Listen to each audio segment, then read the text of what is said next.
கர்த்தர் நம்மோடு பேசும்படியாக நமக்காக கொடுக்கப்படுகிற ஒரு பகுதி உன்னத பாட்டு 4ஆம் அதிகாரம். உன்னத பாட்டு 4ஆம் அதிகாரம் 12ஆம் வசனம் முதல் 15ஆம் வசனம் முடிய யாராவது வாசிங்க. இதுல ஒரு பகுதி சொல்றேன். சின்ன பிள்ளைகளுக்கும் அர்ஷாக்கு அருஷாக்கு பெரியவங்க யாராவது வாசகத்தை விட்டு கொடுத்துருவோம். அதே போல அர்ச்சனா வாசிக்கும் போது கலா வாசித்தா ஒன்றை விட வயசுல மூத்தவங்க கொஞ்சம் விட்டு கொடுங்க. கலா வாசிக்கும் போது லதாமா வாசித்தா எல்லாத்துலயும் பெரியவங்க கொஞ்சம் விட்டு கொடுங்க.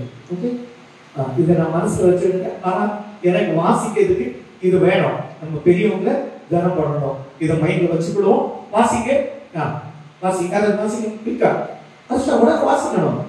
அடுத்து சத்தம் கேட்காதான் விடணும். என் சகோதரியே, என் மணவாளியே, நீ அடைக்கப்பட்ட தோட்டமும் மறைவு கட்டப்பட்ட நீரூற்றும் முத்திரிக்கப்பட்ட கிணறுமாய் இருக்கிறார். நல்லா புரிஞ்சுடுங்க. இந்த பகுதியை கொஞ்சம் இங்கே போகும்போது சிலர் புரியாதது போல இருக்கும். உங்களுக்கு விளக்கமா நான் சொல்லிடுவேன். கர்த்தர் தீர்க்க தரிசன வார்த்தைகளை இன்று நமக்கு கொடுக்கிற கர்த்தரா இருக்கிறார். தொடர்ந்து வாசிப்போம். தொடர்ந்து வாசிங்க. உன் தோட்டம், யாருக்கு தோட்டம்? யாருக்கு தோட்டம்? என் தோட்டம். ஒண்ணு மாதுளஞ்செடி, அதுல நிறைய இருக்கு. அதுக்கு அடுத்தால 2 அருமையான கனிமரம், 3 மருத்துவத்தி செடி, 4 நலத செடி, அடுத்து 5 நலதம், 6 குங்குமம், 7 வசம்பு, 8 லவங்கம், அடுத்தது 9 சகலவிதமான தூபவர்க்கம் மரங்கள், 10 வெள்ளை போல செடி, 11 சந்தன மரம், 12 கந்தவர்க்க செடிகள் உள்ள சிங்கார வனத்தை கர்த்தர் உங்களுக்கு கொடுத்திருக்கிறார். அல்லேலூயா. பாஸ்டர், நீங்க என்ன பாஸ்டர், எங்க வீடு இப்ப சிங்கார வனம் போலே இருக்கு, அது எப்படி இருக்கு, நீங்க சிங்கார வனம் சொல்றீங்கன்னு நான் சொல்றேன். விசுவாசிங்க. இந்த வார்த்தையின்படி வருகிற நாட்கள்ல உங்கள் இல்லம் சிங்கார வனமாய் கட்டாயம் இருக்க கர்த்தர் கிருபை கொடுப்பார். ஆமென். அல்லேலூயா.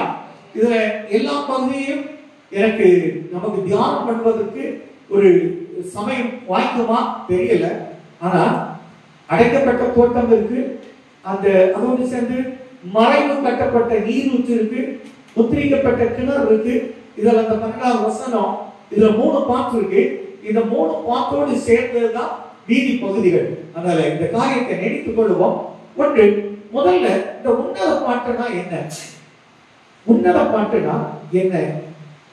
உன்னத பாட்டுக்கு யாராவது ஒரு சின்ன ஒரு விளக்கம் உங்களுக்கு யாருக்காவது தெரியும்னா லேசா அப்படின்னு சொல்லுங்க பார்ப்போம்.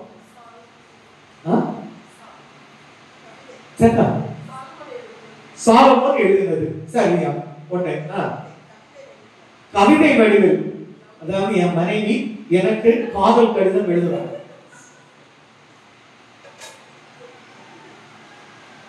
என்னங்க அதுதாங்க இது.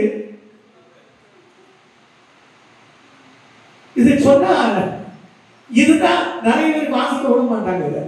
இத பைபிள் இல்ல, உன்னத பாட்டை வாசிக்கல. என் மணவாளனாகிய கிறிஸ்துவுக்கு நான் எழுதின காதல் கடிதம். ஆமென். இதுக்கு வரல பாருங்க. அதுக்கு முன்னாலே என் மனைவி எனக்கு எழுதுன்னு சொன்ன எல்லாரும் சிரிச்சும் பாருங்க. ஆனா அதை விடுங்க. அது இந்த உலகத்துல எப்படி தெரியுமா? நான் கிறிஸ்துவின் மனைவி, என் மணவாளனுக்கு நான் எழுதின கடிதம். அவ்வளவுதான். அப்படி நினைச்சுடுங்க. ஆனா அவர் எனக்கு என்னென்ன ஆஃபர் பண்ணி இருக்கிறார்? யாரு? நான் கடிதம் மட்டும் எழுதினேன், அவர் எனக்கு ஆஃபர் பண்ணினதுதான் இந்த சிங்கார வனம். ஆமென். அல்லேலூயா. இதுதான். சரியா? ஒண்ணு. இது உன்னதத்தில் பாடப்படுகிற பாடல். ஏங்க உன்னதத்தில் மலையாளத்தில் எப்படி என்ன பெயர் போட்டிருக்காங்க தெரியுமா? உத்தம கீதம். உத்தம கீதம். ஆர்சி பைபிள பார்க்க சொல்லியிருப்பேன், சாதாரண பார்ப்பேன். ஆனா இந்த பாடல் உன்னதத்தில் தேவனுடைய அவர் வாசம் பண்ணுகிற இடத்தில் பாடப்படுகிற பாடல் தான் இது. இத எப்படி நம்ம கம்பேர் பண்ணோம்னா, பைபிளை வந்து நீங்க ஒரு 5 பார்ட்டா பிரிக்கணும். 5 பகுதிகள். ஒண்ணு பஞ்சாகமமும் காஸ்பல்ஸும், அதாவது சுவிசேஷங்களும் அப்போஸ்தலருடைய நடவடிக்கைகளும். அதை அப்படி பிரிச்சீங்கன்னா அதுல என்ன சொல்லியிருக்குன்னா, ஜனங்களுக்குரிய மீட்பும் அதற்கான அற்புத அடையாளங்களும் அங்க சொல்லப்பட்டிருக்கிறது. ஹல்லேலூயா. இந்த பைபிளை எப்படி 5 பார்ட்டா பிரிச்சுடுங்க. ஒன்று பஞ்சாகமம். பஞ்சாகமம் ஆதியாகமம், யாத்திராகமம், லேவியராகமம், எண்ணாகமம், உபாகமம். இந்த 5 ஆகமமும் சுவிசேஷங்கள் 4 மத்தேயு, மார்க்கு, லூக்கா, யோவான், அப்போஸ்தலர் நடவடிக்கைகள். இதை நீங்க பாத்தீங்கன்னா more or less யோவான்ல பாத்தீங்கன்னா சரி, ஆதியாகமம் கம்பேரிசன் ஒண்ணா இருக்கும். மொத்தத்துல ஜனங்களுடைய மீட்பு, எனக்கான மீட்பு, அதோடு எனக்கு கர்த்தர் செய்கிற அற்புதங்களும் அடையாளங்களும் எனக்கு என்ன சொல்லப்பட்டிருக்கிறதோ அதுதான் இந்த புத்தகம்.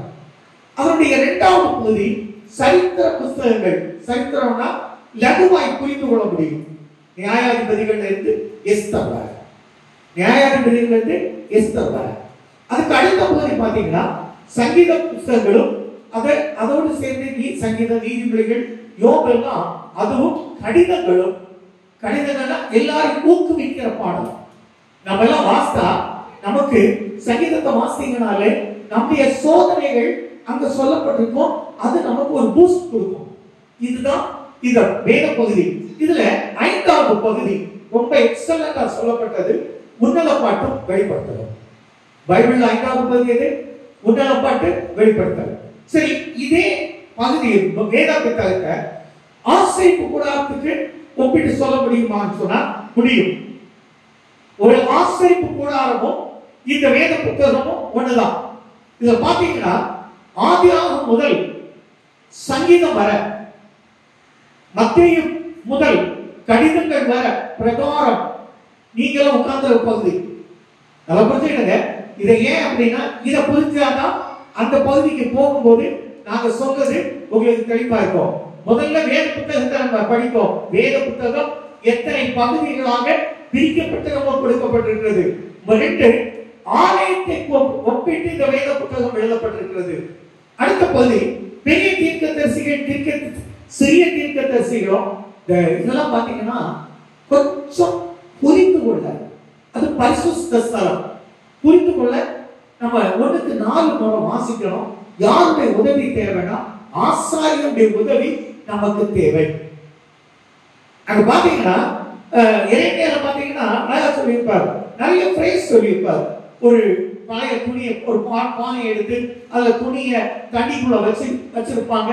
அது திறந்து பார்த்தா இப்படி இருக்கும். ஒருத்தன் வருவான், இரும்பை உடைச்சி இப்படி ஜெயம் கொடுப்பான்.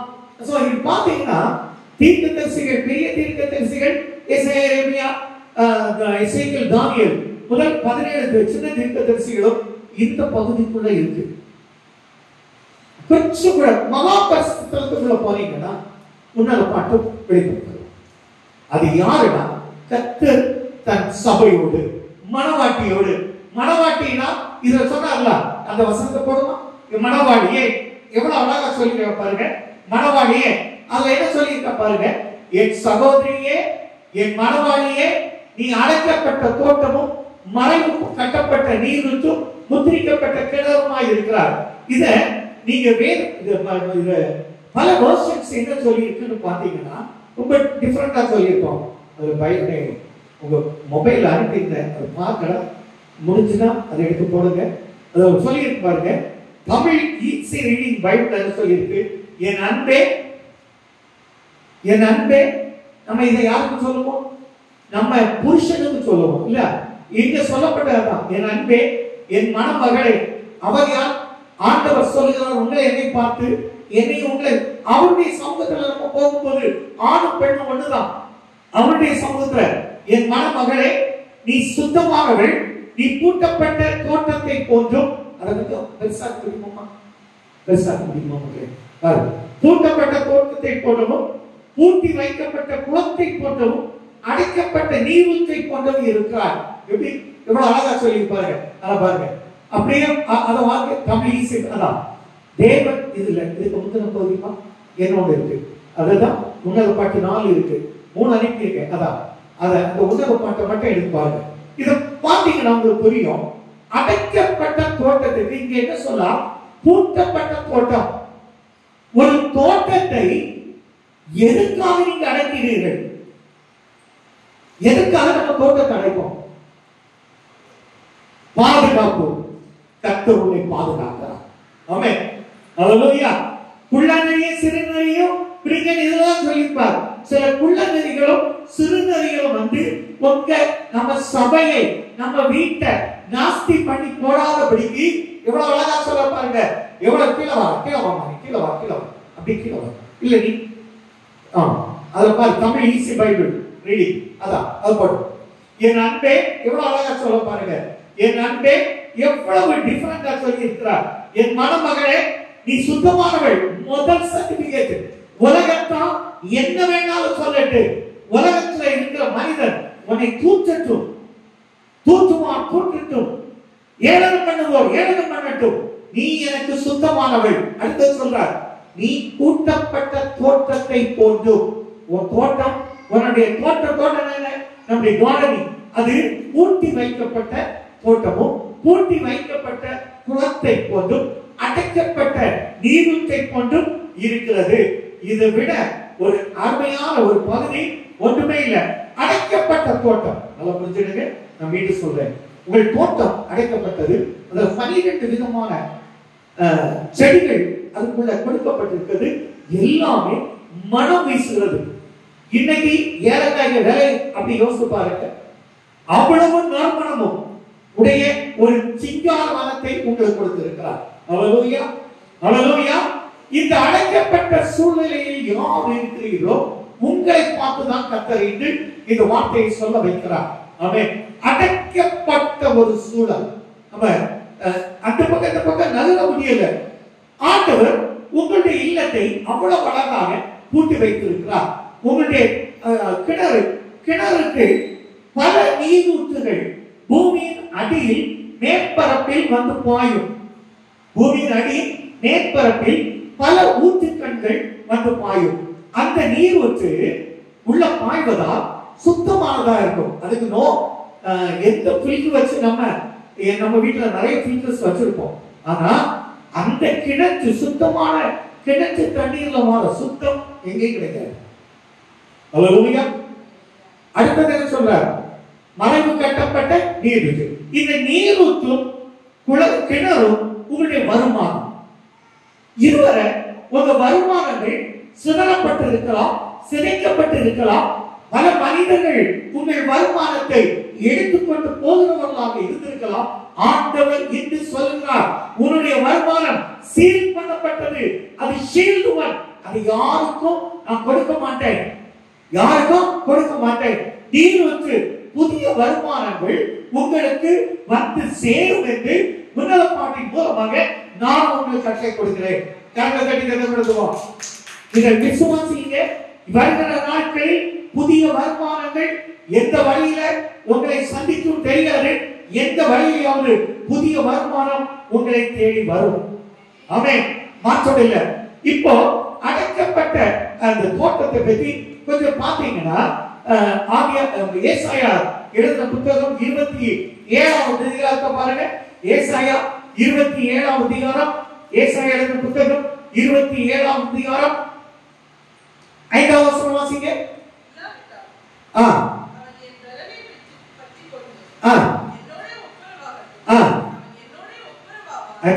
மூணாவது வசனம்.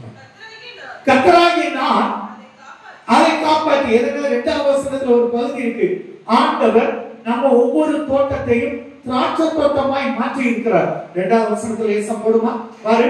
அக்காலத்திலே நல்ல திராட்சை ரசத்தை தரும் திராட்சை தோட்டம் உண்டாயிருக்கும். அதை குறித்து நீ சொல்லு. நாங்க எதை சொல்ற பாருங்க.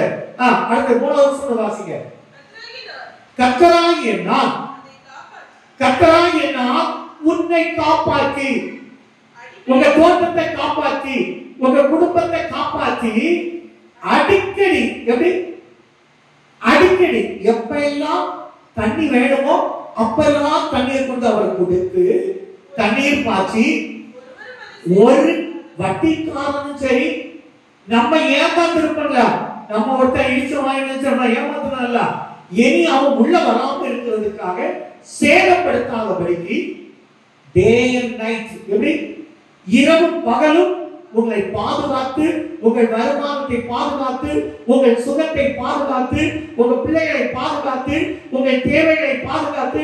இப்ப பாத்தீங்கன்னா சுகந்தியுடைய மகன் இப்போ ஒரு எக்ஸாம் எழுதிட்டு இருப்பான், அங்க ஒரு பாதுகாவல். பாஸ்கெட் பால் விளையாடிட்டு இருப்பான், அங்க ஒரு பாதுகாவல். நம்ம பிள்ளைகள் எங்க இருந்தாலும் பாதுகாத்துக் கொள்ளுகிற கர்த்தர். ஹல்லேலூயா, ஹல்லேலூயா. அதே ஏசாயா 5ஆம் அதிகாரம் வாங்க. ஏசாயா எழுதின புத்தகம் 5ஆம் அதிகாரத்துக்கு வருவோம். 5ஆம் அதிகாரத்துல ரொம்ப டிஃபரண்டா சொல்லி இருப்பார். என்னன்னா இங்க சொல்றா, நம்ம அத நான் உன்னை காப்பாற்றி உனக்கு ஒரு தீமை இல்லாமல் நான் உன்னை பாதுகாத்து பலப்படுத்துவேன். ஆனா 5ஆவது வசனத்துல கொஞ்சம் கூட தெளிவாக, இதுவரை உங்க தோட்டம் எப்படி இருந்தாலும் இனி வருகிற நாட்களில் பாருங்க, 2வது வசனம் பாருங்க, அவர் அதை எதை உங்க தோட்டத்தை, உங்க சிங்கார வனத்தை அவர் வேலி அடைத்து அதில் உள்ள கற்களை பொறுக்கி.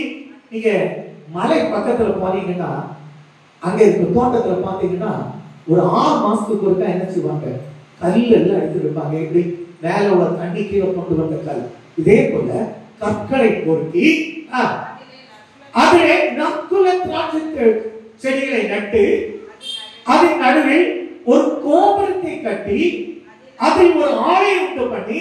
நல்லா புரிஞ்சுங்க, இதுவரையிலும் நீ என் புருஷனுக்கு, எனக்கு, என் பிள்ளைக்கு, என் மகனுக்கு, என் மகனுக்கு நல்ல வேலை அமையலைன்னா கர்த்தர் சொல்கிறார், உன்னை கல்லெடுத்து முள்ளெடுத்து உன்னை நட்டனா உனக்கு நல்ல ஒரு ஃபேக்டரிய, உனக்கு நல்ல வருமானம் தருகிற நல்ல வேலையில உன்னை உட்கார வைப்பேன் என்று கர்த்தர் சொல்கிறார்.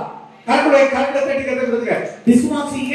நான் மீண்டும் சொல்றேன் இந்த வசனத்தை, இது கேட்கிற ஆன்லைன்ல கேட்டு இருப்பீங்க, உங்க எல்லாருக்குமே சொல்றேன், கேட்கிற எல்லாருக்கும் கர்த்தர் சொல்லுகிற வார்த்தை, இதுவரையிலும் நீ எப்படி இருந்திருக்கலாம், இதுவரையிலும் உன் தோட்டம் எப்படி இருந்திருக்கலாம், இதுவரையிலும் உன் இல்லம் எப்படி இருந்திருக்கலாம், ஆனால் ஆண்டவர் சொல்கிறார், இன்று முதல் உன் தோட்டத்தை, உங்க சிங்கார வனத்தை, உங்க வீட்டை நான் வேலி அடைத்து அதுல உள்ள தேவையில்லாத கல்லை எடுத்து, அதுல உள்ள முள்ளை எடுத்து, அதுல உள்ள செடி எடுத்து, அதுல உள்ள களைகளை பிடுங்கி நற்குல திராட்சை செடியை நல்ல வேலைக்குள்ள போஸ்டிங் ஆர்டரை நான் இஷ்யூ பண்ணுவேன். ஆமென், ஹல்லேலூயா. இதுவரையும் தோத்திருப்போம், இதுவரையும் தோத்திருப்போம். நான் சொல்றேன், இனி தோக்க மாட்டோம் என்று விசுவாசிங்க. உங்களை தோக்க விடுகிற கர்த்தர் அல்ல, அது ஆளை உண்டு பண்ணி நல்ல திராட்சரசம் வரவனு காத்திருக்கிறார்.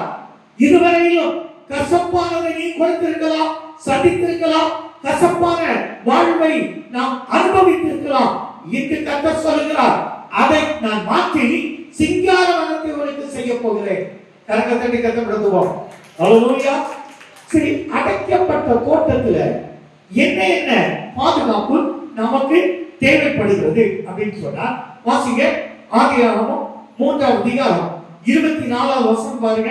இதுவரையிலும் உங்க இல்லத்தை உங்களை சுத்தி இப்படி இல்லைன்னா கர்த்தர் இந்த நாள்ல இருந்து அப்படி மாற்றி தருவார். வாசமா,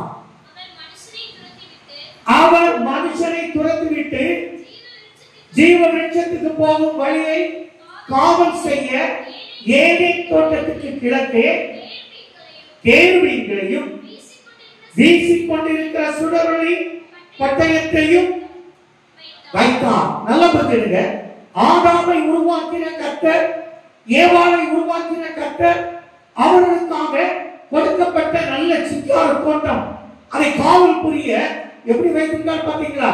இவங்க போன உடனே ஆண்டவர் அந்த தோட்டத்தை காவல் பண்ண கேருபீன்களை வைத்திருக்கிறார். கேருபீன்கள் வான தூதர்கள். கேருபீன்கள் யார்? வான தூதர்கள். ஏசாயா கொஞ்சம் வித்தியாசமா சொல்லி இருக்கார். அவங்க சட்டை உடையவங்களாக பறந்து பறந்து பரிசுத்தர் பரிசுத்தர் என்று உடன்படிக்கை பெட்டிக்கு மேல நின்று கர்த்தரை துதித்துக் கொண்டு இருப்பாங்க. ஆனா இங்க என்ன ஒரு வித்தியாசம் கொண்டு பாத்தீங்கன்னா, கடவுளின் சிம்மாசனத்தை சுற்றி இருக்க உயரிய அந்தஸ்துடைய தேவ தூதர்கள், தேவனுடைய சிங்காசனத்தை சுத்தி சுத்தி உலாவக்கூடிய உயரிய தேவ தூதரை கொண்டு காவல் புரிகிற கர்த்தர் இன்று முதல் அந்த காவல் நம்ம இல்லத்தையும் சந்திக்கும். கரகத்தை இருக்கிறதுங்க. நான் நிச்சயமா சொல்றேன், விசுவாசிங்க. என் வீடு பத்திரப்பட்டப்பட்டிருக்கிறது. அதான் அடைக்கப்பட்ட தோட்டம். அடைக்கப்பட்ட தோட்டத்துல பொன்விளையும் பூமியை வைத்திருக்கிறார். பொன்விளையும் பூமி, அதுல மாற்றமே இல்லைங்க. எவ்வளவு 2ஆம் அதிகாரம் 9ஆம் வசனம் வாசிங்க. ஆதியாகமம் 2:9 வாசிங்க. தேவனாய் கர்த்தர் பார்வைக்கு அழகு புசிக்கும் போன நலமான சகல விருட்சங்களையும் ஜீவ விருட்சத்தையும் பூமியிலிருந்து முளைக்க பண்ணினார். அது ஏதேனிலிருந்து ஒரு நதி ஓடி அங்கே இருந்து 4 பெரிய ஆறுகளாக பிரிந்து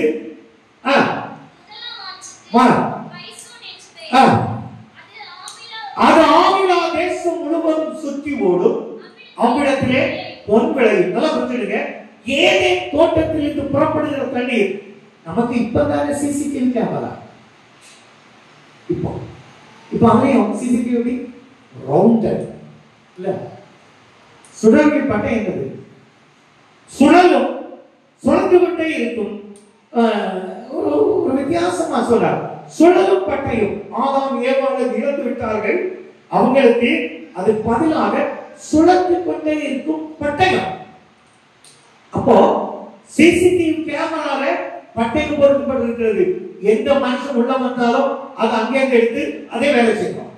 தேவன் அங்கள் உங்களுக்கு அப்படி ஒரு பாதுகாவலாக இருப்பான். ஹல்லேலூயா. நான் சொல்றேன், அடைக்கப்பட்ட தோட்டம். இந்த அடைக்கப்பட்ட தோட்டத்துக்குள்ள பொன் விளையும் பூமியை கொண்டு வச்சிருக்கிறார். இதுக்கு ஆறு. இந்த ஆறு எங்க இருந்து போகுதுன்னா எங்க ஏதேன் தோட்டத்திலிருந்து வருகிறது. சரி, அடைக்கப்பட்ட தோட்டத்துல என்னதெல்லாம் நம்ம அடைக்கப்பட்ட சூழ்நிலையில வரக்கூடிய ஆசீர்வாதம் என்னதெல்லாம் அப்படின்னு பாத்தீங்கன்னா, அடைக்கப்பட்டதுக்கு நமக்கு வருமானம் அடைக்கப்பட்டுச்சு, ஊழியம் அடைக்கப்பட்டுச்சு, வேலை அடைக்கப்பட்டுச்சு, அடைப்பட்டு போச்சு. திருமணம், பிள்ளைகளுடைய திருமணம் அடைப்பட்டு இருக்கிறது. எதையும் சேர்த்தேதான் நான் எங்க பிள்ளைகள் தான் பார்க்கணும்ல. எக்ஸாம் எழுதுனதெல்லாம் போட்டு ஒரு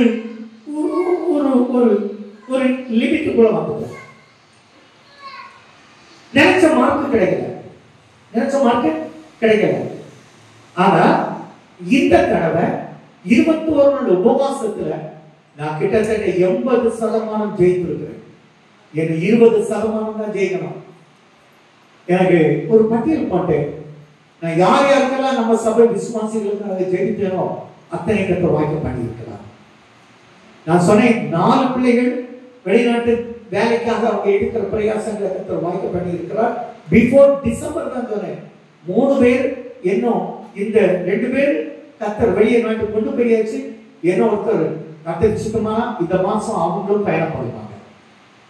அடுத்த டிசம்பருக்குள்ள அவங்களுக்கு விசுவாசம் இருக்கோ இல்லையோ, எனக்கு விசுவாசம் இருக்கு. கர்த்தர் பிஃபோர் டிசம்பர் கர்த்தர் சுத்தமானா 31 நியூ இயர் சர்வீஸ் அந்த குடும்பம் நம்ம கூட இருக்காது, வெளிநாட்டில் இருக்கும் என்று நம்புவோம். ஹல்லேலூயா, ஹல்லேலூயா. ஏன்னா எனக்கு நம்பிக்கை இருக்கு. கர்த்தர் நான் அதுக்கு தான் ஜெபம் பண்ணேன். ஜெபித்த எல்லாவற்றிலும் விடுதலை தந்திருக்கிறார். ஜெபித்ததுல நிறைய இன்னும் நான் கேட்டது 1-2 கிடைக்காம இருக்கலாம். ஆனால் நம்ம சபையில நீங்க ஜெபிக்கும் போது கர்த்தர் தருவாரான கேட்டா தருவார். அடைக்கப்பட்ட சூழ்நிலையில கடன் ஒரு பெரிய ஒரு சிக்கல். இந்த கடன் நமக்கு ரொம்ப பொல்லாதது. கடன் வாங்கிட்டா அவனுக்கு ஒவ்வொரு நாளும் பயந்து ஜெபிக்கணும். கடன் வருது. 3-4 கடைசியில பாத்தீங்கன்னா வியாதி. சில மனிதர்களை பார்த்தீங்கன்னா வியாதியில ரூம் விட்டு வெளியே வர மாட்டாங்க. எனக்கு தெரியும் ஒரு சில குடும்பங்கள்ல டயாலிசிஸ் பண்ணிட்டு இருக்காங்க. அவங்க இப்ப ரொம்ப வெளியே பார்க்கவே முடியாது. டயாலிசிஸ்ல போற ஒரு அப்படி பார்த்தா எல்லா வேலையும் அப்படிதான். நான் எனக்கு இன்னுமே இமேஜின் பண்ண முடியல. ஒரு டீ குடிக்க ஒரு சகோதரி புருஷன் மனைவியும் அந்த ஸ்கூட்டர்ல இருந்து இறங்கி இருக்காங்க. இறங்குற மகன் ரேச கால் அப்படி ரேச ஒரு பெட்டு தான் வச்சு பாத்தீங்கன்னா அந்த தொடைக்கு கீழ் பகுதியை முழுதும் பைபாஸ் பண்ணியிருக்காங்க. எத்தனை லட்சங்கள். இப்ப பாருங்க, வீட்டை விட்டு அவங்க 3 மாசம் வெளியே போகாது. அடுத்தது புருஷனுக்கு பார்த்தா அதே போல பைபாஸ். என்ன அப்படின்னு பாத்தீங்கன்னா, நான் சொல்றேன், அடைக்கப்பட்ட சூழ்நிலை வந்துட்டோம். ஆனா கர்த்தர் சொல்லுகிறார், நீ அடைக்கப்பட்ட சூழ்நிலை வந்துட்டாயானால் உன்னை கர்த்தர் உயர்த்த போகிறார். ஆமென். உனக்கு உயர்வுக்கான வேலை வந்துட்டு. யாத்திராகமம் வாசிங்க. யாத்திராகமம் 13ஆம் அதிகாரம் 20ஆம் வசனம் வாசிங்க. யாத்திராகமம் 13ஆம் அதிகாரம் 20ஆம் வசனம் கொஞ்சம் வித்தியாசமா போறோம். அடைக்கப்பட்ட தோட்டம், அடைக்கப்பட்ட சூழல்ல உங்களுக்கான ஆசீர்வாதங்கள் உங்களை தேடி வருகிறது. வாசிங்க. அவர்கள் சுக்கோத்தில் இருந்து பிரயாணப்பட்டு வனாந்திரத்தின் ஓரமாய் ஏத்தாமிலே பாளையம் இறங்கினார்கள். இது பாத்தீங்கன்னா அதுக்கு எதுக்கு சம்பந்தம் இல்லாம இருக்கும். ஏத்தாம் என்பது அடைக்கப்பட்ட இடம். இஸ்ரவேல் ஜனங்கள் இப்போ சுக்கோத்தில் இருந்து அப்படி பாளையம் வரைக்கும் வராங்க.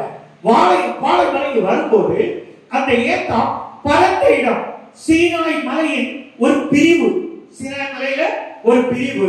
அந்த ஏத்தாம்ல வரும்போது அது இருபுறமும் மலை, செங்குத்தான மலைக்குள்ள அவங்க வராங்க.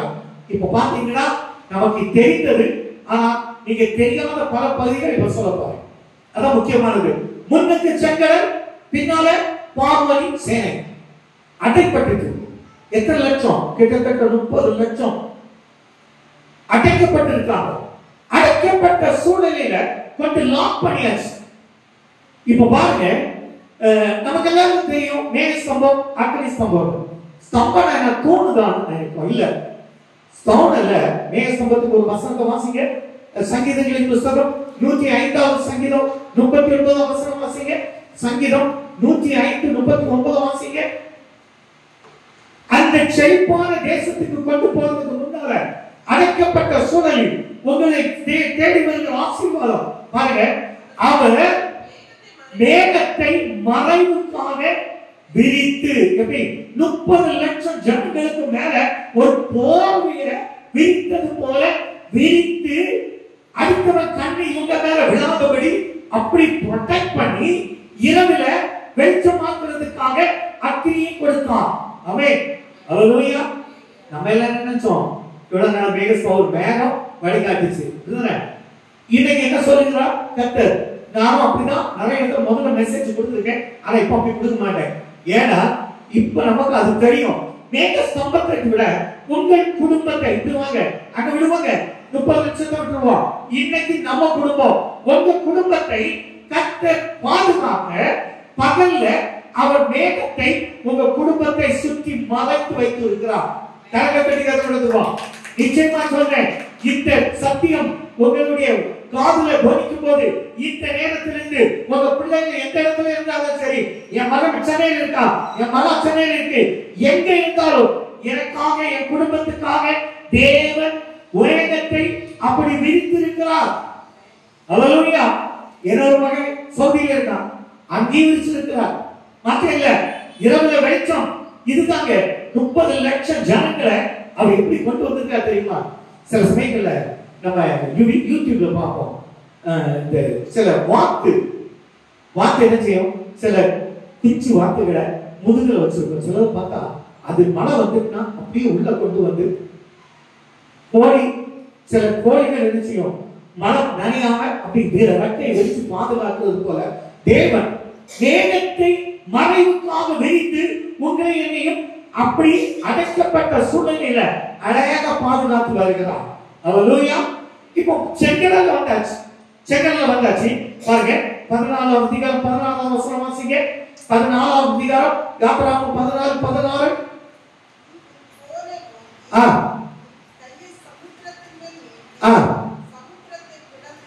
எப்படி நம்ம என்ன சொல்லியிருக்கோம் இவ்வளவு நாளும் என்ன சொன்னோம்? அந்த வசனத்தை பாருங்க.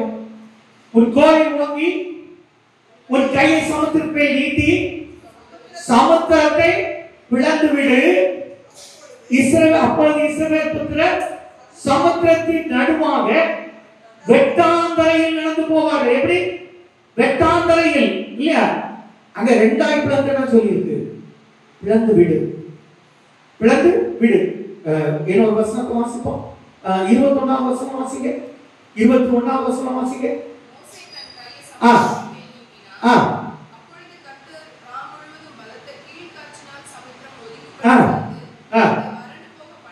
அதை வறண்டு போக பண்ணினார், ஜலம் பிளந்து பிரிந்து போயிற்று. எப்படி? ஜலம் பிளந்து பிரிந்து போயிற்று. இப்போ இன்னொரு வசனத்தை வாசித்தா இது ரெண்டா பிரிஞ்சா அது எத்தனையா பிரிஞ்சுன்னு நம்ம புரியும். வாசிப்போம். 13ஆம் அதிகாரம் 18ஆம் வசனம் வாசிங்க.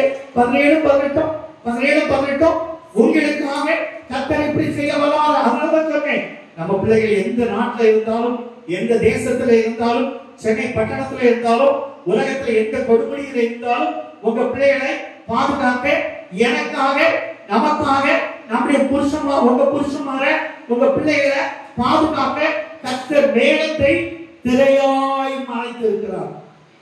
அல்லேலூயா. உங்க மனைவி சில இடத்துல வேலை செய்து இருப்பாங்க, அந்த இடத்தையும் திரை மறைத்து இருக்கிறார். இப்போ அந்த வசனத்தை வாசிப்போம்.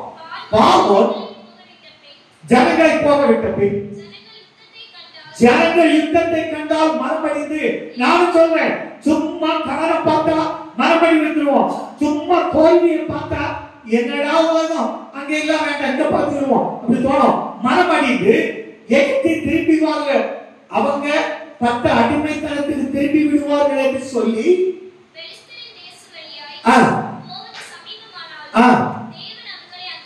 இந்த பெலிஸ்தீன் நாட்டுல போனா அவன் தடுப்பான்னு சொல்லிட்டு கர்த்தர் வேற வழியாய் நடத்தாமல் இவங்களுக்காக, பெலிஸ்தீன் நாட்டுக்காக தான் என்ன செய்தார் தெரியுமா? செங்கடலை வைத்திருக்கிறார். ஒரு நாட்டை சுத்தி போனோம், அங்க போனா சோத்து போவாங்கன்னுதான் செங்கடலை வைத்தார். இப்ப செங்கடலை ஏங்க நமக்கு பார்வையில அவரை கூட ஜெயித்துலாம், இதை எப்படி ஜெயிக்க முடியும்? அடுத்த வசனத்தை பாருங்க. 18 சிவந்த சமுத்திரத்தில் வனாந்தர வழியாய், எப்படி சிவந்த ரெக்ஸியை சுற்றி போக பண்ணினா, சுத்தி ஒன்று போகல, ரெக்ஸிக்கு உள்ளதான் போறாங்க. பாருங்க, இஸ்ரவேல் புத்திரர் எகிப்து தேசத்தில் இருந்து அணி அணியாய் புறப்பட்டு போனார்கள். அணி அணியா எத்தனை கோத்திரம்? எத்தனை கோத்திரம்? நம்ம இஸ்ரவேலுக்கு எத்தனை கோத்திரம்? 12 கோத்திரம். 12 அணியாய் வராங்க. 12 அணியாய் வந்தா செங்கடல் வந்து நிற்கிறாங்க. அப்போ இந்த செங்கடல் எத்தனையாய் பிரிந்திருக்கும்? நல்லா புரிஞ்சுது. எபிரேய பைபிள்ல கூறு போட்டார்கள். தேவன் செங்கடலை கூறு போட்டார். நானும் சொல்றேன், 12 பகுதியாய் பிரிக்கப்பட்டால் கூறு போட்டது. ஒரு செங்கடலை கூறு போட்டு 12 கோத்திரத்திற்காக, ஏன் கோத்திரத்துக்காக ஒரு பாதை, ஜீவன் ஒரு கோத்திரத்துக்கு என்ன ஒரு பாதை, சேலின் கோத்திரத்துக்கு என்ன ஒரு பாதை, கலா கோத்திரத்துக்கு என்ன ஒரு பாதை, பிரியா கோத்திரத்துக்கு என்ன ஒரு பாதை. இப்படி பாருங்க, மரியமஸ்னுடைய குடும்பத்துக்கு வேற பாதை, சுகத்திக்க குடும்பத்துக்கு என்ன ஒரு பாதை. செங்கடல்ல போறவங்க கர்த்தர் நம்மளை பார்த்தா, கடனை காத்த நீ மாட்டிக்க கூடாது, வியாதி காத்த நீ மாட்டிக்க கூடாது, எந்த சிக்கலும் உனக்கு வந்துடக்கூடாதுன்னு உனக்காக எனக்காக செங்கடலை ரெண்டாய் பிளந்து, நான் வாழ பாதையில நீ பின்னால வராண்டா, ஒவ்வொருத்தருக்கும் ஒரு பாதை, 12 பாதை 12 கூறப்பட்டார். அல்லேலூயா, அல்லேலூயா. இப்ப பார்வோனும் வந்தவன், அவனுக்கு 600 ரதங்கள் எல்லாம் வந்து இந்த 12 பின்னால வருது. அதனாலதான் சொல்றேன் கேளுங்க, லகுமாய் தேவன் பார்வோனின் சேனையை கலல செய்தால், அதுல ஒரு வசனமா பாருங்க 14, அந்த உருளைகள் கலந்து போக பண்ண தொற்சி, அந்த வசனத்தை வாசமா, உருளைகள் கலந்து போக பண்ணினா இருக்கும். அந்த லகுவல ஒரே பாதையில போனா அந்த 14 அதிகாரத்துல பாத்தீங்கன்னா அதுல இருக்கும், ரொம்ப எக்ஸலண்டா இருக்கும். அந்த செங்கடல்ல ஆண்டவர் அந்த ஜலம் வந்து மூடும் போது உருளைகள் கலந்தோ, அவங்க எல்லாம் அடுத்த நாள் காலையில செத்து கிடக்கிறதையும் கண்டார்கள். கரையில எவ்வளவு ஒரு டிஃபரெண்டான வார்த்தை. பாத்தீங்களா? அணி அணியாய் போகும்போது நாம் ஒருத்தர் 30 லட்சம் பேரை கர்த்தர் அந்த இடத்துல இருந்து கொண்டு போகும்போது எவ்வளவு நல்ல கர்த்தரா இருந்து வல்லமையுள்ள தேவனா இருந்து எவ்வளவு அழகாக வாசிங்க. 25ஆம் வசனம் வாசிங்க. 25ஆம் வசனம் 24 25 கிழக்கு வெளுக்கும் 14 24 கிழக்கு வெளுக்கும் ஜாமத்தில் கர்த்தர் அக்கினி மேகமான ஸ்தம்பத்தில் இருந்து எகிப்தின் சேனையை பார்த்து அந்த சேனையை கலங்கடித்தார். அவருடைய ரதங்களில் இருந்து உருளைகளை கலவரும் வர்க்கத்தோடு நடத்தவும் பண்ணினார். அப்பொழுது எகிப்தியர் இஸ்ரவேலை விட்டு ஓடி போனார்கள். போவோம், கர்த்தர் அவர்களுக்கு துணை நின்று எகிப்தியருக்கு விரோதமா யுத்தம் பண்ணினார். இதுல பாத்தீங்கன்னா கீழே வருஷம் பாருங்க 27 எல்லாத்தையும் கடல்ல நடுவுல கவிழ்த்து போட்டார். அவருடைய மொத்த சேனையும் இப்போ வந்தவன் 12 எத்தனை பகுதியில போறானோ அத்தனை பகுதியில போனார். ஆண்டவர் லகுவாக சத்துருவை அழித்தார். அல்லேலூயா. நமக்கு சில சமயங்கள்ல கொஞ்சம் கஷ்டமா இருக்கும். தெரியுமா? எகிப்திலிருந்து கொண்டு வந்தார். நமக்கு சில சமயங்கள்ல விசுவாசம் மத்து போகும். மன்னா கொடுத்தார், காடை கொடுத்தார், தண்ணி தந்தார், எல்லாம் தந்தார். ஆனாலும் சோதனை ஒண்ணு வந்த உடனே நாம் சோர்ந்து போவோம். நாம் சோர்ந்து போவது நிச்சயம். அடைக்கப்பட்ட சூழ்நிலையில கர்த்தர் உன்னை பாதுகாக்க அவர் சுத்தமாயிருக்கிறார். அல்லேலூயா. இப்போ வாசிங்க, இன்னொரு பகுதி வாசிங்க. 8ஆகமம் நமக்கு அங்க ஒரு சிங்காரம் பார்த்து பாருங்க. இங்க ஒரு சிங்காரத்தை சொல்றாரு பாருங்க. 8ஆகமம் வாசிங்க. 7ஆகமம் 13ஆம் அதிகாரம் 23ஆம் வசனம் வாசிங்க. எஸ்கோல் பள்ளத்தாக்கு மட்டும் போய் அங்கே ஒரு குலையுள்ள ஒரு திராட்சை கொடி அறுத்தார்கள். அதை ஒரு தட்டியில 2 பேர் கட்டி தூக்கி கொண்டு வந்தார்கள்.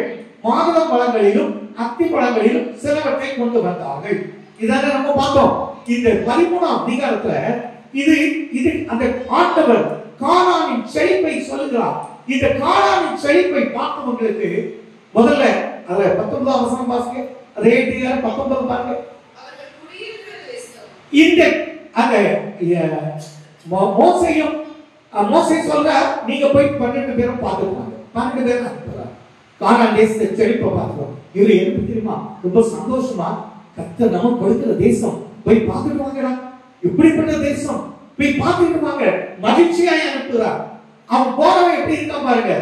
அவர்கள் இப்படி இருக்கிற தேசம் எப்படிப்பட்டது, அது நல்லதோ கெட்டதோ என்றும், அவர்கள் பட்டணங்கள் எப்படிப்பட்டது என்றும், அவர்கள் கூடாரங்கள் எப்படி இருக்கிறவர்களோ, கோட்டைகள் எப்படி இருக்கிறவர்களோ என்றும் வாசிங்க. தொடர்ந்து வாசிங்க. நிலம் எப்படிப்பட்டது, வளமானதோ இடப்பமானதோ என்றும், உண்டோ இல்லையோ என்று பாருங்கள். தைரியம் கொண்டிருந்து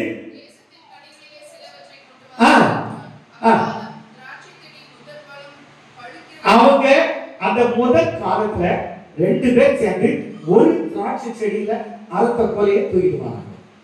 இவை எல்லாவற்றுக்கும் ஒருத்தர் தலைவராக இருந்தார். 12 பகுதியா பிரித்தாங்க. யோசுவா 5ஆம் அதிகாரம், யோசுவா எழுதின புத்தகம் 5ஆம் அதிகாரம் 12 வாசிங்க. 12 13 வாசிங்க. உங்களுக்கு அதிபதியாய் கர்த்தர் வருவார். அவர்கள் தேசத்தின் தானியத்தை புசித்த மறுநாளிலே மன்னா பெய்யாமல் இந்த கானான் தேசத்தை சுதந்திரித்து முதல் பழம் சாப்பிட்டாங்கல்ல, அந்த செகண்ட்ல இருந்து மன்னா. இதுதான் போன வாரத்துல நம்ம கேட்டோம். எசேக்கியேல் சொன்னாங்க, முதல் வருஷம் தப்பி பயிராகும், 2வது வருஷம் தானா பயிராகும், 3வது வருஷம் வேலை செய்து சாப்பிடுவேன். இதே போல இங்க பாருங்க, கானான் தேசத்துல உள்ள பழத்தை சாப்பிட்டாங்க பாருங்க, கனிகளை சாப்பிட்டாங்களா, அடுத்த செகண்டே மன்னா இருந்துச்சு.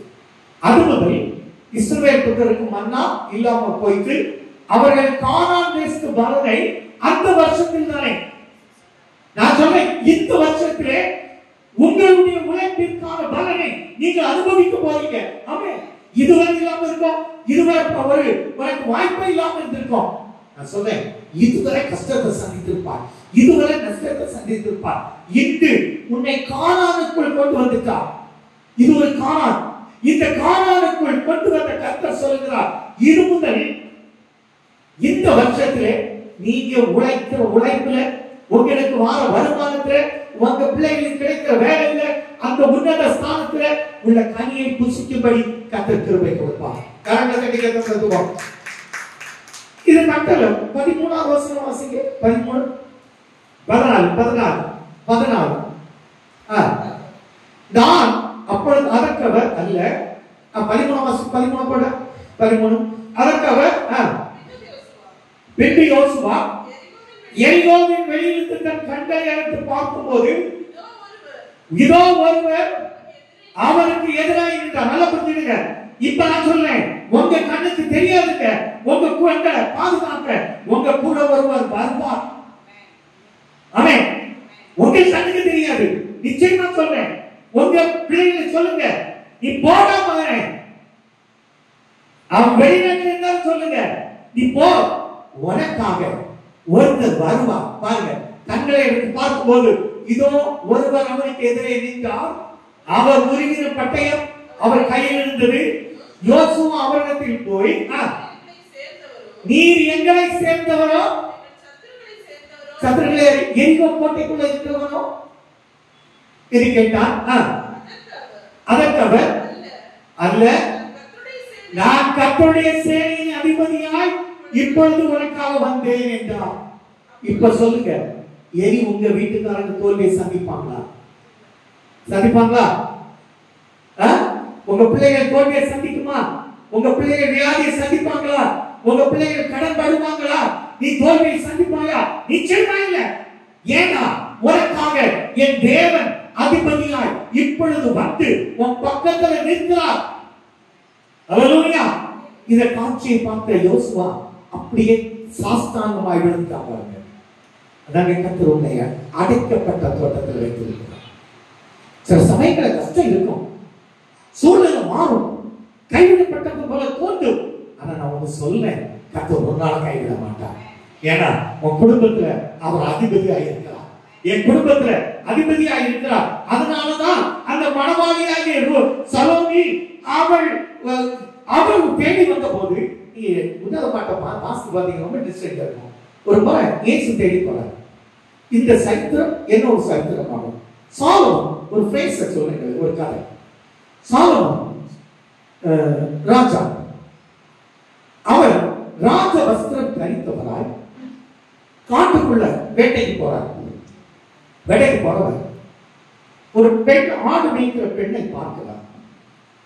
ஆடு மேய்க்கிற பெண்ணை பார்த்தவர் அந்த பெண்ணுக்கு மேல கொஞ்சம் காலம், கொஞ்சம் அன்பு, கொஞ்சம் வெளிப்படையாக, அம்மா நான் உன்னை கல்யாணம் பண்ணிக்கலாமா கேட்டார். அந்த அம்மா என்ன சொல்லி தெரியுமா? ஓ சும்மா இருங்க, நீ பெரிய ராஜா, உனக்கு எனக்கு செட் ஆகாது, நான் கீழே இருக்கிற போனாத்தி, இட்ஸ் நாட் பாசிபிள். உனக்கு முடிஞ்சா இதெல்லாம் விட்டுட்டு என்ன போல நான் எனக்கு ஸ்தானத்துல இருக்க ஒருத்தனை தான் நான் கல்யாணம் பண்ணுவேன்னு சொல்லலாம். இவர் துக்கத்தோடு போயிட்டார். இதனால்தான் சலோமிய உன்னத பாட்டுல 3வது 4வது நான் நேசரை வீதிகளில் தேடினேன், காவலாளர் என்னை கண்டார்கள், என்னை அடித்தார்கள், என்னை நிர்வாணப்படுத்தினாங்க, என்னை கஷ்டப்படுத்தினாங்க, அவரை தேடினேன், அவரை காண முடியலன்னு சொல்ல காரணம் அதனாலதான். நான் சொல்றேன் திருப்பி இதான் அது காரணம் இருக்கா இருக்கு. யாத்திராமம், நீங்க யாத்திராமத்தை பாத்தீங்கன்னா மோசே சீனாய் மலையில் இருந்து இறங்கும் போது அந்த முகத்தை பார்க்கும் போது மிகுந்த பிரகாசமா இருந்த ஜனங்கள், இந்த இஸ்ரவேல் ஜனங்கள் மோசேயை பார்த்து சொன்னாங்க, நீர் எங்களோடு பேசும், கர்த்தர் எங்களோடு பேச வேண்டாம், கர்த்தர் எங்கள்கிட்ட பேசினா நாங்க செத்து போவோம். ஆமென். இதுதான் அவர் சொல்றார். இதுதான் அவர் சொல்றார். இப்ப என்ன செய்யறாரு? சாலமோன் யாருக்கிட்டமே சொல்லாம தன்னை ராஜரீக மேன்மையை தொடர்ந்து ஒரு கோணானாக, ஆட்டு மேய்க்கிற இடையனாக ஆட்டை கையில எடுத்துட்டு அவனை சந்திக்கிறான். இப்போ கதை பொறுத்துதான் நம்ம இயேசு கிறிஸ்துவை எப்படி நினைப்போம்? ஏன் இயேசு இந்த உலகத்துக்கு வந்தார்? நம்மளை போல நம்ம அவரை அண்டிக் கொள்வதற்காக. அதனால்தான் அவர் சாலமோன் எல்லாவற்றையும் துறந்து ஒரு மேய்ப்பனாக, ஒரு மேய்ப்பனுடைய டிரெஸ்ல ஒரு ஆட்டுக்குட்டியை கையில் எடுத்துக்கிட்டு அவரை சந்திக்கிறார். அதான் கடிதம். சபை ஆண்டவர் இயேசு இந்த சிங்கார வனமாகிய தோட்டத்தை உனக்கு கொடுக்கும் போது சபையை சந்திக்க கர்த்தர் வருவார், உன்னை சந்திக்க வருவார். நீ அவரோடு எடுத்துக்கொள்ளப்படும் போது மனவாட்டி ஆயிருப்பார். அல்லேலூயா. சபை எடுத்துக்கொள்ளப்படும், ஆண்டவர் வருவார், நிச்சயமாக சீக்கிரமாய் வருவார். அவர் வரும்போது இந்த மனவாட்டி சபை எடுத்துக்கொள்ளப்படும். இதே ஆராதனை இருக்கிறவங்க கர்த்தருக்குள்ள நாம் போகும்போது அவரோடு கூட மனவாட்டி ஆகி போவோம், மனவாளனை சந்திப்போம். ஆமென். கரங்களை தட்டி இது ஒரு நல்ல கதை. சரித்திரத்தை உண்மையாய் போய் பார்த்தா என் இயேசு எனக்காக சிங்கார வனத்தை வைத்திருக்கிறார். அல்லேலூயா, அல்லேலூயா. நமக்கு தெரிஞ்சது கொஞ்சம். இப்ப பாருங்க 14ஆம் அதிகாரம் 6ஆவது வசனம் என்னாகும்? 14 வாசிங்க. அடைக்கப்பட்ட பொசிஷன்ல உங்களை யார் எத்தனை பேர் எப்படி நினைத்தாலும் நீ கர்த்தருக்குள்ள இருந்தால் இந்த கானான் தேசம் உன்னுடையதாக மாறும். இங்க சிங்கார வனமாகிய சிங்கார வனம் உன்னுடையதா இருக்கும். இந்த ஏதேன் தோட்டத்தினுடைய வாழ்வு உன்னுடையதா இருக்கும். உன் வீடு பொன் விளை பூமியாய் கர்த்தர் மாற்றுவார். அல்லேலூயா. வாசிப்போம். தேசத்தை சுற்றி பார்த்தவர்கள் யோசுவாவும் எப்ரேய குமாரனாகிய காலேபும் தங்கள் வஸ்திரத்தை கிழித்துக் கொண்டு இப்போ இதுல எப்படி நிப்போம் அப்படியே பாருங்க. இங்க ரெண்டு பேர் யோசுவா காலேப் தேசத்தை பார்த்துட்டு வந்தவங்க வஸ்திரத்தை கிழித்து விட்டு ஓடி வராங்க. நம்ம இந்த சங்கடத்துல இல்ல, பயங்கர ஹாப்பி. அது சூப்பர் இடம்பா.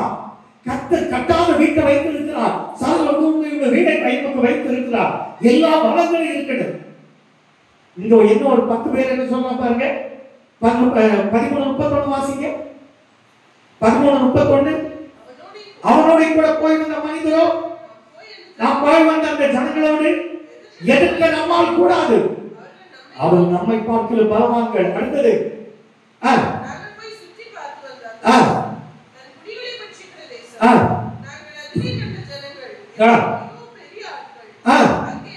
ராட்சச பிரேமையாகி ஏனாக்கின் புத்திரனை கண்டோம். இப்ப என்ன சொல்றாங்க தெரியுமா? யோ எங்களை கொல்லைக்கு தான் கொண்டது, அங்க எகிப்துல இருந்தாலும் நல்ல ஒரே கூப்பாடு. இந்த 10 பேரும் எகிப்துக்கு போனா நல்லா இருக்குன்னு அழுகிறான். கானானை சுத்தி பார்த்த 2 பேர், இவங்க எல்லாரும் மோசையும் இங்க பாத்தீங்கன்னா மோசை எல்லாம் எகிப்து அந்த ஜனங்களை தாங்குறாங்க, காவல விழுதுறாங்க. ஐயா கொஞ்சம் சும்மா இல்லையா, கர்த்தர் தேசத்தை தருவான். ஆனா 2 பேர் வைராக்கியமா, நான் சொல்றேன், ஒரு யோசேப்பை யோசுவாவை போல ஒரு காலேப்பை போல நீங்க விசுவாசித்தால் 14:8 உங்களுடையதா இருக்கும். 14:8 9 உங்களுடையதா இருக்கும். நிச்சயமா சொல்றேன். சேர்ந்து வாசிப்போமா? இந்த 14ஆம் அதிகாரம் 8வது வசனம். அடைக்கப்பட்ட சூழலில் வருகிற ஆசீர்வாதம் அதுதாங்க. என்னாகும் 14:8. கர்த்தர் நம்மேல் பிரியமாய் இருந்தால், சேர்ந்து வாசிப்போம். எல்லாரும் சேர்ந்து வாசிங்க. நான் சொல்றேன், கர்த்தர் உங்கள் மேல் பிரியமாய் இருக்கிறார், கர்த்தர் உங்கள் மேல் பிரியமாய் இருக்கிறார். அந்த சிங்கார வனம் என்னுடையதாய். பாத்தீங்களா? தேசத்தில் நம்மை கொண்டு போய் பாலும் தேனும் ஓடுகிற அந்த தேசத்தை உனக்கு கொடுப்பார். அல்லேலூயா, அல்லேலூயா. இப்போ சொல்லுங்க பாப்போம். என்ன ஒண்ணு டிசம்பருக்குள்ள அதே போல பாலும் தேனத்தையும் ஓடி. அடுத்த வசனத்தை வாசிப்போம். அடுத்த வசனம். கர்த்தருக்கு விரோதமாக கலகம் பண்ணாதீர்கள், அந்த தேசத்தின் ஜனங்களுக்கு நீங்க எவருக்கு பயப்படாதீங்க. நான் இருந்து எத்தனை ஆட்டோனுக்கு பயப்படணும்? கர்த்தர் என் கூட இருக்கிறார், கர்த்தர் என் கூட இருக்கிறார். நீங்க பயப்பட வேண்டியதில்லை. அவர்கள் நமக்கு இரையாவார்கள். நான் சொன்னேன், உன்னை எதிர்த்தவன் உனக்கு இரையாவான், உன்னை துன்பப்படுத்துறவன் உனக்கு இரையாவான், உன்னை கஷ்டப்படுத்துறவன் உன் காலடியில வருவான். இரையாவார்கள் அவர்களை காத்த நிழல் இதுவரையிலும் உனக்கு கஷ்டத்தை கொடுத்த கஷ்டம், இதுவரையிலும் உனக்கு நஷ்டத்தை கொடுத்த நஷ்டம், இதுவரையிலும் தோல்வியை சந்தித்த தோல்வி, இதுவரையிலும் என்னென்ன பிரச்சனைகளை சந்தித்தாயோ அத்தனையும் இன்று முதல் விலகி போய்விட்டது. கேட்கப்படுதுங்க. உங்க கண்டம் நீங்கிட்டு எப்படி சொல்லுவோம்? நம்ம என்ன சொல்லுவோம்? நம்ம கண்டம் யமகண்டம் போயிட்டு இப்ப நல்ல நேரம் வந்துச்சு. அல்லேலூயா. இதுவரையிலும் காத்த நிழல், இதுவரையிலும் காத்த பீட ஓடிச்சு. அடுத்தது பாருங்க, நம்ம யாருக்கும் பயப்பட வேண்டாம். அடுத்த வசனம் ரொம்ப வித்தியாசமா. இப்போ இதை சொன்ன உடனே எங்கிட்டே கல்லறை இருக்கிறான். நான் சொல்றேன், பயப்படாதீங்க. அடைக்கப்பட்ட சூழ்நிலையில் கர்த்தரோட கானானை தருவார்.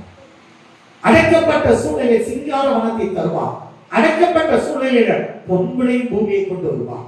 இதுவரையில அடைக்கப்பட்ட சூழ்நிலையில் இருக்கிறார். கர்த்தர் உங்களை கைவிட மாட்டார். கர்த்தர் உங்களுக்கு அதிபதியாய் வருவார். உங்களுக்காக மேகத்தை விரிப்பார். உங்களுக்காக மேக ஸ்தம்பத்தை கொண்டு வருவார். செங்கடலை கூறு போட்டு உங்களை அக்கறைப்படுத்துவார். இரண்டாந்தரையில் நடப்பீங்க. உங்களை கொண்டு கர்த்தர் உயர பண்ணுவார். இதுவரையிலும் உங்களை காத்த நிழல் உங்களை விட்டு அகன்று போயிட்டு இதுவரையிலும் பட்ட கஷ்டம் அகன்று போகிறது. இன்று முதல் தேவன் உங்களுக்கு பொன்விளை பூமியையும் சிங்கார வனத்தையும் கானானை உங்களுக்கு கொடுத்து உங்களை ஆசீர்வதிப்பார். எல்லாரும் இடத்துக்கும் எல்லாரும் இடத்துக்கு தேவன் முறை நம்ம கேட்ட சத்தியத்தை நினைச்சு பாருங்க. என் தேவன் உங்களை சந்திக்க வருகிறார். சூரியனை அழைப்பவர், சூரியனை அழைப்பவர் உங்களை சந்திக்க வருகிறார். நீங்க அவர் சந்திக்க நினைக்குமா? உன் கஷ்டத்தை பார்ப்பவர் அடைக்கப்பட்ட சூழ்நிலையில கானானுக்குள் கொண்டு வர தேவன் பட்ட கஷ்டம், இதுவரையிலும் உங்களை மேக ஸ்தம்பத்துல உங்களுக்காக மேகத்தை விரித்த கர்த்தர், உங்களுக்காக அக்னி ஸ்தம்பத்தை கொடுத்த கர்த்தர், அடுத்தவன் கண்ணுல கொடுக்கலங்க, அடுத்தவன் தேசத்துக்குள்ள கொண்டு போகல, ஆண்டவர் உங்களுக்கான பாதையில உங்களை கொண்டு வருகிறார். ஒருவேளை செங்கடல் தடுத்திருக்கலாம், பார்வோனின் சேனை இது போல கஷ்டப்படுத்துறவங்க உங்களை பயமுறுத்தி இருக்கலாம். ஆனால் என்று சொல்லுகிறார், செங்கடலை 12 கூறு போட்டார். ஒவ்வொரு குடும்பமும் ஒவ்வொரு கோத்திரமும் அந்த பாதையில செல்லும்படி கர்த்தர் கிருபை கொடுத்தார். உங்கள் தடைகள் நீங்குகிறது. உங்கள் தத்தளிப்பின் பாத்திரம் உங்களை விட்டு ஒழித்து போனது. இன்று முதல் கர்த்தர் உங்களுடைய பிரியமாய் இருக்கிறார். இதுவரையில் காத்த பிரச்சனை, இதுவரையில் நீங்கள் சந்தித்த சோதனைகள் எல்லாம் இன்னோடு வழியப்படுகிறது. இன்று முதல் மகாம்பெரிய வெற்றி. நீங்கள் எந்த தேசத்தை சுதந்திரிக்கணும்னு ஆசைப்படுறீங்களோ அந்த தேசத்துல கொண்டு செல்வார்கள். அடைக்கப்பட்ட சூழலில் எங்களுக்காக நீர் மறைவு கட்டப்பட்ட நீர்முற்றலாயிருந்து, முத்திரிக்கப்பட்ட கிணறாயிருந்து, என் தேவன் நல்ல கர்த்தராயிருந்து எங்களை ஆசீர்வாதத்தை வழிநடத்துற எங்கள் தேவனுடைய சமூகத்தை நாங்கள் தேடி வந்துட்டோம்ப்பா. நாங்கள் இனி பயப்பட வேண்டியதில்லை. இதுவரையிலும் மன்னாப்படுத்தி எப்பொழுது கானான் எங்களுக்கு சொந்தமானதோ நாங்கள் அந்த கனியை புசித்தோமோ, இதுவரையிலும் எங்களுக்கு கொடுத்தது நிறுத்தப்பட்டு எங்களுடைய உழைப்பின் பலனை கர்த்தர் கட்டளையிடுங்கப்பா. நாங்க வேலை செய்யறதுக்கு பலன் தருங்க ஆண்டவரே. தூர இடத்துல இருக்கிற, வெளிநாட்டில் இருக்கிற மெல்வின், ராஜா, ஆங்கனிதாஸ், ஆண்டவரே, மல்லிகா, ரீனோ, இந்த பிள்ளைகளுக்காக தேவ சமூகத்தை தேடி வந்திருக்கிறோம். ஆண்டவர் இவங்க எல்லாரும் அந்தந்த தேசத்துல இருந்து ஆண்டவரே நல்ல உழைப்பை கிருபை கொடுங்கப்பா. ஆண்டவரே இந்த மாதத்துல ஆண்டவர் அந்த இடத்துக்கு பிரியாவை கத்து கொண்டு போங்க. எடுக்கிற பிரயாசங்கள் எல்லாம் வாய்க்க பண்ணுங்க. இந்த பிள்ளைகளுக்கு கூட இருங்க ஆண்டவர். அவங்க கையெழு பிரயாசத்தை ஆசீர்வதிங்க. சபைக்கு தூணா இருக்கிறாங்க, சபைக்கு சப்போர்ட்டா இருக்கிறாங்க, ஒத்தாசையா இருக்கிறாங்க. உங்க ஆலயத்தை கட்டி எழுப்புவதில் இவங்களுடைய பங்கு பெரிதா இருக்கிறதப்பா. அநேக தசமபாகத்தினால கர்த்தரை காண்கிற குடும்பங்களை ஆசீர்வதிக்கிறோம் ஆண்டவரே. காணிக்கையால் காணிக்கை கொடுக்கிற ஒவ்வொரு குடும்பங்களையும் கர்த்தர் ஆசீர்வதிக்கிறீர். இந்த கானான் அவர்களுக்கு சொந்தமாக வரட்டுமே. சிங்கார வனம் இவனுடையதா இருக்கட்டுமே. அந்த அரணிப்பான பட்டணம் இவனுடையதா இருக்கட்டுமே.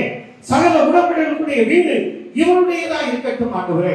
ஆண்டவர் அப்படி ஆசீர்வதித்து ஆண்டவரே இன்று கேட்ட சத்தியத்தின்படி இதுவரையிலும் நீங்க யாரை பார்த்து பயந்தீங்களோ இனி யாரை பார்த்து பயப்படாத. அவனை சங்காரம் பண்ண கர்த்தர் சுடரொளி பட்டயத்தோடு வருகிறார். ஆண்டவரே எங்களை பாதுகாக்கிற நீர் எங்களோடு கூட இருந்து எங்க கைகளை பிரயாசம் ஆசீர்வதித்து நன்மை செய்ய வேண்டும் என்று எங்கள் ஆண்டவர் இயேசுவின் மூலம் ஜெபங்கள் நல்ல பிதாவே. ஆமென்.